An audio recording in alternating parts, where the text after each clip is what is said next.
Mais au fond, Thomas se trouve là, devant les 10 autres de ses amis disciples, les 10 autres qui ont vu Jésus,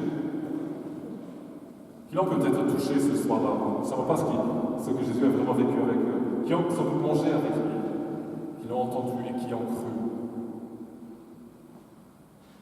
Et Thomas, les écoutant, il les laisse parler, gentiment.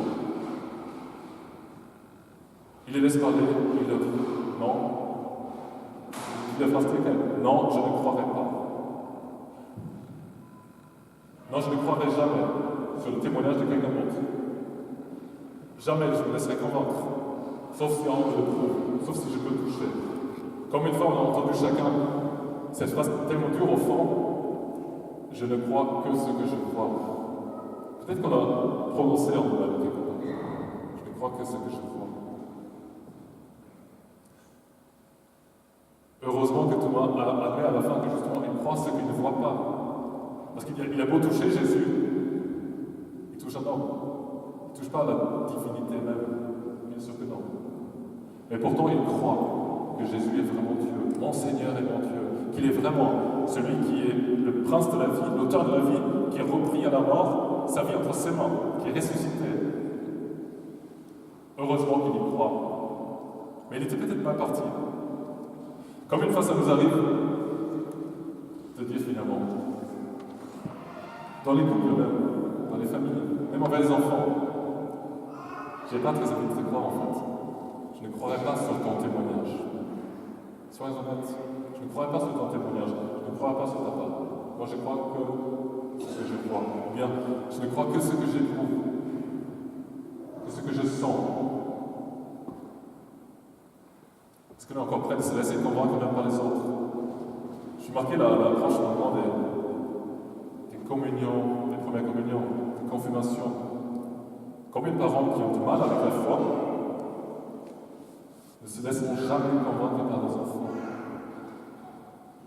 Les enfants veulent aller à la communion, veulent aller à la confirmation. Et combien de parents se disent mais non, c'est pas si important que ça. Combien de parents le disent à leurs enfants?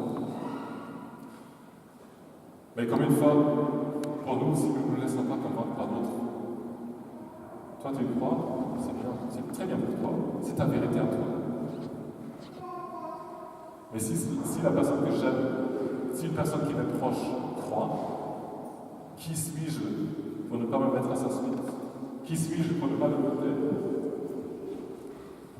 Comme une fois, on a en nous aussi ce doute, je dirais, athée. Un petit peu d'athéisme qui nous guette. Un petit peu de non-croyance qui nous guette. Jésus l'a dit à Thomas, cesse d'être incrédule, sois croyant. En fait, dans le texte, si on traduit littéralement, c'est cesse d'être incroyant, cesse de ne pas avoir la foi, sois croyant. La foi, chers frères et sœurs, et nous le sentons avec Thomas, nous le voyons avec Thomas, la foi, on la veut ou on ne la veut pas.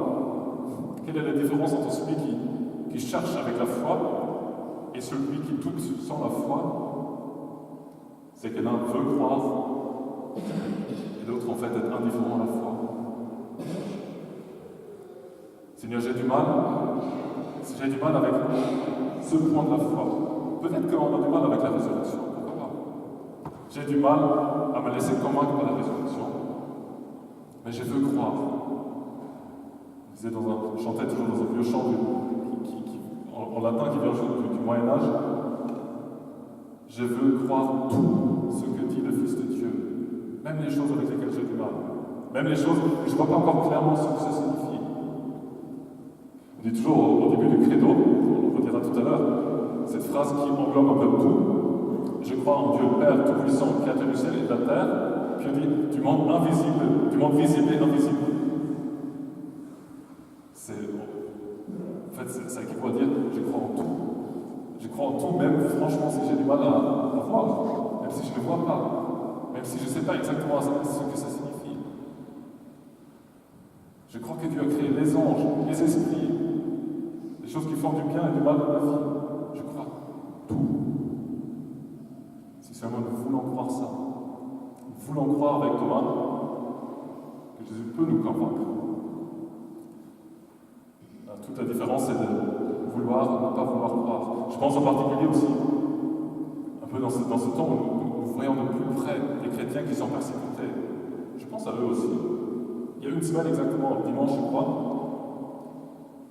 il y a plusieurs églises, 4 églises, je crois directement, qui ont été attaquées au Sri Lanka. Eux, ils auront le droit de s'exprimer à dire comment est-ce que je peux croire en Dieu qui permet de tel mal, qui permet de telles explosions, qui permet 250 morts. Et bien sûr que nous pouvons croire en ce Dieu qui a donné son propre Fils, si nous voulons y croire. Et c'est la même chose pour nos petits malheurs dans la vie. Oui, je veux croire, Seigneur, je veux croire que là encore, dans mon malheur, tu es présent. Dans ma maladie, tu es présent.